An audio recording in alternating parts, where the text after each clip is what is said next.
ሰላም ወደ አድማጮቻችን፣ ይህ የያ ስፖርት ነው። ወደ አድማጮቻችን በዛሬው ፕሮግራማችን የምናቀርብላችሁ መድፈኞቹና ዝውውርን የሚመለከት ነው። ታዲያ አርሰናል በዝውውር መስኮቱ ከተለያዩ ተጫዋቾች ጋር ስሙ እየተያያዘ ይገኛል። የእንግሊዝ ፕሪሚየር ሊግን በ6 ነጥብ ልዩነት መምራት የቻሉት መድፈኞቹ ቀጣይ ላሉባቸው ለአራቱም ውድድሮች በሚገባ መዘጋጀትን ያስባሉ። ታዲያ ለነዚህ ሁኔታዎች ለዚህ ሁኔታ ምቹ ተመራጭ ቦታ እንዲሁም ደግሞ የስብስቡን ጥንካሬ በዚህ የዝውውር መስኮት ላይ ማጠናከር ያስባሉ። ማንቸስተር ሲቲ የማጥቃት ችግራቸውን መፍትሄ ለማምጣት ሲያስቡ እንግዲህ ተመራጭ የሆነውን ሴማዮን ለማስፈረም ኦልሞስት ጨርሰዋል። አርሰናል በኩል በስብስቡ ሂደት ውስጥ ማይክል አርቴታ የሚያምንበት የዲክላን ራይስ ምትክ ዲክላን ራይስን እረፍት የሚሰጥ ተጫዋች እንደሌለ ባለፉት ጨዋታዎች ታይተዋል። አርሰናል ከዲክላን ራይስ ጋርና ያለ ዲክላን ራይስ ልዩነት እንዳለውም በሚገባ ለማየት ተችሏል። ታዲያ አርሰናሎች በዝውውር መስኮት ይህንን ቦታ ለመሸፈን ብዙ ተጫዋቾችን እየተመለከቱ ይገኛሉ። ዛሬ ደግሞ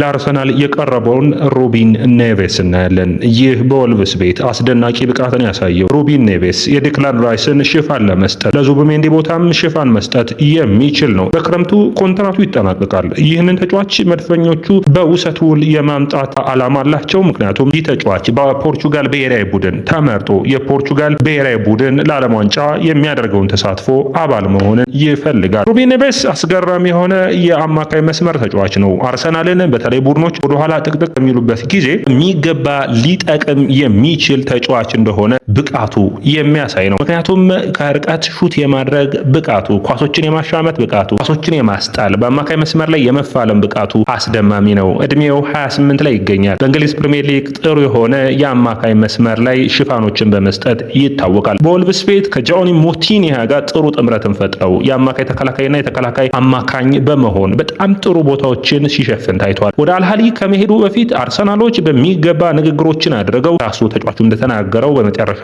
አልተሳካም። ወደ አልሃሊ ጉዞውን አድርጓል። በሳውዲ ፕሮ ሊግ ጥሩ ብቃቱን አሳይቷል። ነገር ግን ተጫዋቹ በውድድሮች መካከል እንዲሁም ደግሞ በቀጣይ ላለበት ሁኔታዎች ለመመረጥ ይፈልጋል። በተለይ ፓስ የማድረግ አቅሙ፣ በታክቲኩ ረገድ የአመራር ሁኔታው በጣም የሚፈልግ ነው። ለወልቭስ ገና በ21 ዓመቱ ነው አምበሉ ነው የመራው። በተለይ ደግሞ የሚያሻማቸው ኳሶች ከዲክላን ራይስ ጋር ተመሳሳይ የሚያደርጉት ነው። ፍጥነቱ፣ ፕረስ የማድረግ አቅሙ ተመራጭ የሚያደርገው ነው የሚሆነው። ነገር ግን ፈጣን ሲባል ደግሞ የዲክላን ራይስን ያክል ፈጣን አይደለም። በአካል ብቃቱ ረገድም በጣም ግዙፍ የሚባል ተጫዋች አይደለም። ነገር ግን የተሻለ ይሄ ደግሞ ከኋላ ሆኖ ዲፕ ፕሌይንግ ሚድፊልደር የሚሆንም አይደለም። ስለዚህ ከዙቢሜንዲ ያንን ስራዎች የሚሰራ ከሆነ ሃርድ ወርኩን ደግሞ ሩቢን ኔቬስ የመስራት እድል አለው። በሳውዲ ጥሩ ለመለማመድ ሞክሯል። ነገር ግን አሁንም ቢሆን ይህ ተጫዋች ሳውዲ ለቆ ወደ እንግሊዝ ፕሪሚየር ሊግ መመለስን ይፈልጋል። ታዲያ ብዙ ቡድኖች ብዙ ተጫዋቾች አርሰናልን ምርጫቸው ቢያደርጉ እንዳትገረሙ። ወቅታዊ አርሰናል ብቃት አውሮፓ መድረኮች ላይ ካሉ ምርጥ ቡድኖች ውስጥ አንዱ ነውና በዚህ ቡድን ውስጥ የሆነ ነገር ማሳካት መቻልን በብዙ ተጫዋቾች ተመራጭ ቡድን ያደርገዋል። የአውሮፓ ቻምፒየንስ ሊግ፣ የእንግሊዝ ፕሪሚየር ሊግ፣ የኤፍኤ ካፕ እና የካራባኦ ካፕ ድሎችን ለማምጣት ይህ ተጫዋች ተመራጭ የሚያደርገው ይሆናል። መድፈኞቹ ንግግሮችን ተጫዋቹ ቀርቦላቸዋል። አርሰናል ሙሉ በሙሉ የሚስማማው አይነት ዝውውር ከሆነ ይህንን ዝውውር የማድረግ ፍላጎት አላቸው። በውሰት በክረምቱ ቋሚ በነፃ የማስፈረም እድልን ያመጣሉ። ይህ እንግዲህ የሚጠበቀው የዝውውር መስኮቱ መረጃ ነው። ወዳጆቻችን፣ ሌላኛው ዛሬም እንደ ባለፈው ክረምት ሁሉ በየዕለቱ ዝውውር ሲነሳ ስለ ሮድሪጎ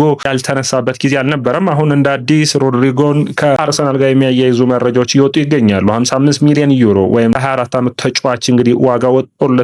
አርሰናሎች ይህንን ጥያቄ ለማቅረብ ይፈልጋሉ ሲሉ የስፔን ሚዲያዎች በተለይ ደግሞ ፍሌክሸር የሚባል ሚዲያ በሚገባ ዘግቦታል። ማድሪድ ግን ተጫዋቹን መልቀቅ አይፈልግም። አልሃሊ የዚህ ተጫዋች ፈላጊ ነው። እንግዲህ ኤንድሪክን በውሰት ያጡት ማድሪዶች ይህንን ተጫዋች ለማቆየት ሁሉን ነገር የሚጥሩ ይሆናል። ነገር ግን መድፈኞቹ አርዳ ጉለርና በሮድሪጎ ጉዳይ በክረምቱ የዝውውር መስኮት የማድሪድን በሮች ማንኳኳታቸው የማይቀር ይሆናል ተብሎ የሚጠበቅ ነው የሚሆነው። አርሰናል በዝውውር መስኮቱ የተጫዋቾችን ኳሊቲ ማሻሻል ለሚቀጥሉት ዓመታቶች ትልቁ ስራው ይሆናል ተብሎ ይጠበቃል። ታዲያ ማይክል አርቴታ እና በአንድሬ በርታ እየተመራ የአርሰናል ስብስብ ጥንካሬው እንደቀጠለ የሚታይ ነው በውጤታማነቱም። ታዲያ ይህ ውጤታማነት ሌላ መፍትሄ የሚያስፈልገዋል። የተሻለ የስኳድ ጥራት፣ በተለይ መድፈኞቹ የሚፈልጉትን የእንግሊዝ ፕሪሚየር ሊግና የአውሮፓ ቻምፒዮንስ ሊግን ማሸነፍ የሚያስችል ስብስብ ያስፈልጋል። ሌላኛው ለመድፈኞቹ ጥሩ ዜና ያልሆነው የኬነን ይልዲዝ ጉዳይ ነው። እንደ ጋዜጣ ዴሎ ስፖርት ዘገባ ከሆነ ጁቬንቱስ የዚህን ተጫዋች አዲስ ኮንትራቱን ለማስፈረም ሙሉ በሙሉ ስምምነት ደርሷል። በሳምንት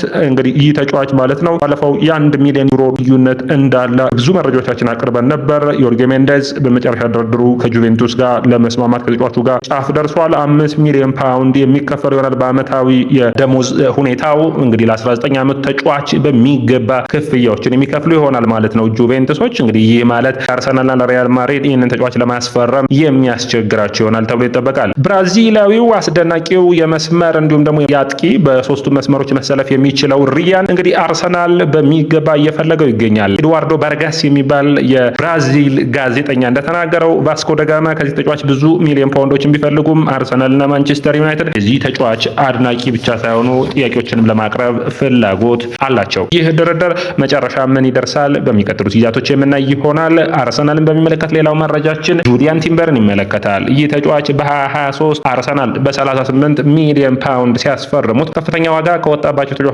ውስጥ አንዱ ነበር የምታስታውሱት። ነገር ግን ያኔ ከአመት በፊት ማንቸስተር ዩናይትድ በኤሪክ ቴን ሃግ ስር ለማስፈረም ጫፍ ደርሰው ተጫዋቹ እንግዲህ በጊዜው ለአውሮፓ ዋንጫ ለመመረጥ በሚል በቦታው እንዲቆይና በአክስ ቆየ። አሁን ታዲያ ይህ ተጫዋች ኮንትራቱ የሚጠናቀቀው በ2028 ነው። ታዲያ 2 ዓመት ኮንትራቱ ላይ ይቀረዋል። አርሰናሎች አንድሬ በርታ የዚህን ተጫዋች የዘንድሮ ውድድር ዓመት ምርጥ ብቃቱን በማየት ኮንትራቱን ለማደስ ድርድሮችን ሲያደርጉ ነበር።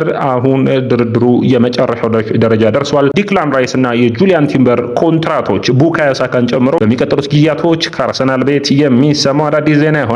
ከነሱ መጠናቀቅ በኋላ አርሰናል ፊቱን ወደ ኦዴጋርድ ኮንትራትን ማደስ የሚያዞር ይሆናል። ታዲያ አርሰናሎች አሁንም ቢሆን በዝውውር መስኮቱ ላይ ለኢታን ንዋነሪ በውሰት የሚለቅ ከሆነ ትክክለኛውን ቦታ እየፈለጉ ነው። ነገር ግን ማይክል አርቴታ እንደተናገረው ከሆነ ስብስቡ ውስጥ ለተጫዋቾች ቦታ መፈለግ ብቻ አይደለም፣ ትክክለኛ ሁኔታንም ማሰብ እንደሚያስፈልግ ተናግሯል። በተለይ ኢታን ንዋነሪን በሚመለከት የተሻለ የሚጫወትበት ጊዜ ከተገኘ ስብስቡን ሊለቅ የሚችልበት እድል ይኖራል። ነገር ግን የተሻለ መጫወቻ ጊዜ ብቻ ሳይሆን ለተጫዋቹ እድገት ትክክለኛው ቦታ በአርሰናል ቤት መጥቶ ለውጦችን ማምጣት እንዲችል መሆን እንደሚጠበቅበት ማይክል አርቴታ ተናግሯል። ሌላኛው እንግዲህ ከብላክበርን ሮቨርስ አርሰናል ታዳጊውን ታየር አዮኒ ለማስፈረም ባለፉት ዓመታቶች ሞክረው ነበር። አሁን ደግሞ 2.5 ሚሊዮን ፓውንድ አካባቢ ጥያቄዎችን ለማቅረብ ለ17 ዓመቱ የአጥቂ መስመር ተጫዋች ጥረቶችን እያደረጉ ነው። ይህ ዝውውር የሚሳካላቸው ከሆነ የአርሰናል የታዳጊዎች ዝውውር እንደቀጠለ ነው ማለት ይቻላል። እንግዲህ የኮንቲሮ ሁለቱን መንትዮች እንዳስፈረም ይታወሳል።